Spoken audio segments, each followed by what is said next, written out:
সকল ক্যাকটাস প্রিয় বন্ধুদেরকে আন্তরিক শুভেচ্ছা ও ভালোবাসা জানিয়ে আমি শেখ আলাউদ্দিন কাটিয়াহাট আলাদীপ নার্সারির পক্ষ থেকে আপনাদেরকে দেখাচ্ছি একটি ক্যাকটাস। এটির নাম হলো ইকিনোপসিস ক্যাকটাস। ইকিনোপসিস এটা হচ্ছে নর্মাল, ভেরিগেটেডও আছে, সেগুলো ছোট। এটি দেখুন কত বড়। যারা ক্যাকটাস প্রিয়, যারা ক্যাকটাস পছন্দ করেন, আলাদীপ নার্সারিতে যোগাযোগ করুন।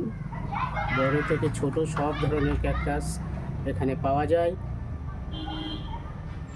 কাটিয়ার স্বাস্থ্যনগর রোড, আলাদীপ ডায়াগনস্টিক সেন্টারের ঠিক উপরে আলাদীপ নার্সারি।